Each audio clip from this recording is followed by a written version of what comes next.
दुपारचे 4 वाजले होते. आईने मुलीला फोन केला. मुलीने सांगितले, आई अथर्वच्या आईला आणि मावशीला दौंड रेल्वे स्टेशनवर सोडायचे आहे, म्हणून आम्ही तिथे चाललोय. 5:30 वाजले तरी मुलगी परतली नाही. नमस्कार मित्रांनो, आपली नाती चॅनलवर तुमच्या सगळ्यांचे स्वागत. काही घटना अशा असतात ज्या ऐकून मन सुन्न होतं आणि विश्वासावरचा उरला आधारही गमावल्यासारखा वाटतो. बारामतीसारख्या उच्च शिक्षित आणि शांत शहरात घडलेली एक घटना सध्या संपूर्ण महाराष्ट्रात चर्चेचा विषय ठरली आहे. एका 23 वर्षाच्या अत्यंत हुशार आणि स्वप्नाळू तरुणीचा रहस्यमय रीतीने मृत्यू होतो. सुरुवातीला याला एक नैसर्गिक मृत्यू किंवा अपघात भासवण्याचा प्रयत्न केला गेला. सोशल मीडियावर अर्धवट माहितीच्या आधारे विविध चर्चा रंगू लागल्या. पण जेव्हा पोलिसांनी या प्रकरणाची सूत्रे हाती घेतली आणि मोबाईल चॅट्स, हॉटेलची बिले कॉल डिटेल्स चाळायला सुरुवात केली, तेव्हा एका मोठ्या रहस्याचा बुरका फाटला. आज आपण पाहणार आहोत बारामतीतील त्या दुर्दैवी रात्रीची संपूर्ण आणि खरी वास्तववादी कथा.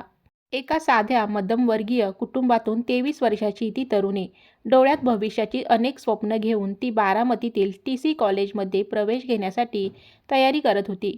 तिच्या आयुष्यात अथर्व मेहन नावाचा तरुण होता. दोघांच्या प्रेमाला दोन्ही कुटुंबाची पूर्ण सहमती होती. थोडक्यात सांगायचे तर दोघांचे लग्न ठरणार होते. त्यामुळे अथर्ववर मुलीच्या कुटुंबाचा पूर्ण विश्वास होता. त्या दिवशी सकाळी कॉलेजच्या कामासाठी मुलीला अथर्वसोबत पाठवताना आईच्या मनात पुसुटशीही शंका नव्हती.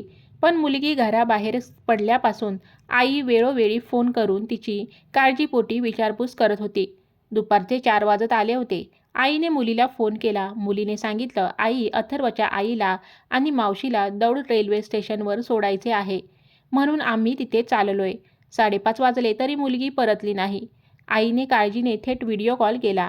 मुलगी दौंड स्टेशनवरच होती. आईने बजावले, उशीर करू नको, तात्काळ बारामतीला निघून या. संध्याकाळी 7ची वेळ. आईचा पुन्हा फोन जातो. यावेळी तरुणीचा आवाज घाबरलेला होता.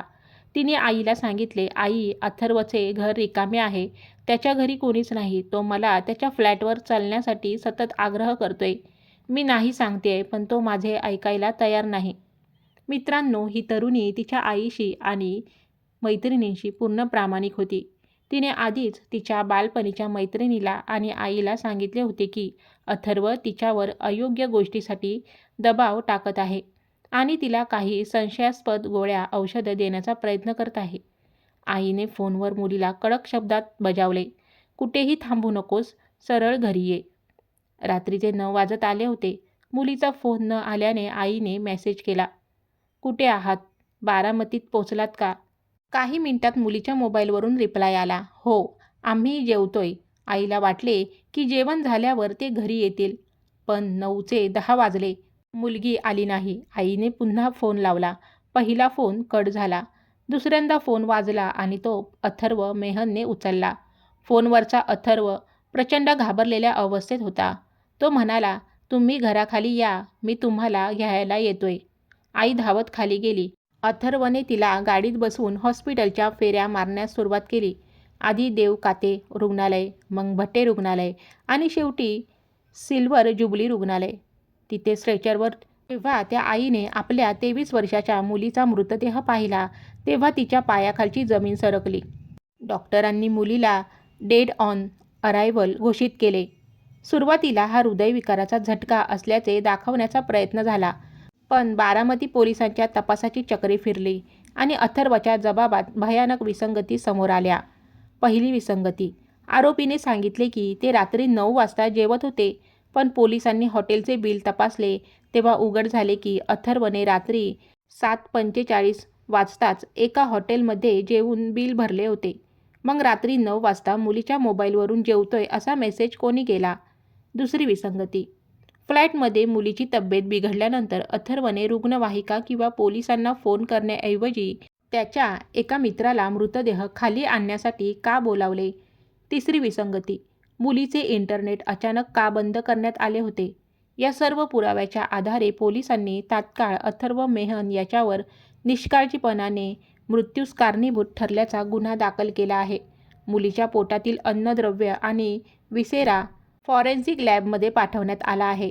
जर रिपोर्टमध्ये औषधे किंवा अंमली पदार्थ दिल्याचे सिद्ध झाले तर त्याच्यावर हत्येसारखे कठोर कलम लावले जाईल. मित्रांनो, ही केवळ एक बातमी किंवा क्राईम स्टोरी नाही, तर हा आपल्या समाजासाठी एक मोठा धडा आहे. कोणत्याही घटनेची पूर्ण माहिती नसताना सोशल मीडियावर एखाद्या मृत मुलीच्या किंवा तिच्या कुटुंबाच्या चारित्र्यावर बोट ठेवणे अत्यंत चुकीचे आहे. ही मुलगी शेवटच्या क्षणापर्यंत तिच्या आईशी प्रामाणिक होती. या घटनेतून समाजाने काय शिकले पाहिजे? मुलींशी विश्वासाचे नाते ठेवा. पालकांनी आपल्या मुलांशी इतके मैत्रीपूर्व नाते ठेवावे जेणेकरून संकटाच्या वेळी त्या सर्व गोष्टी मोकळेपणाने सांगू शकतील. आंधळा विश्वास घातक. नात्यांमध्ये किंवा प्रेमात कोणावरही आंधळा विश्वास ठेवून स्वतःचा जीव धोक्यात घालू नका. जबरदस्तीला वेळीच रोखा. जर कोणी तुमच्यावर चुकीचा दबाव टाकत असेल तर गप्प न राहता तात्काळ पोलीस किंवा कुटुंबियांची मदत घ्या.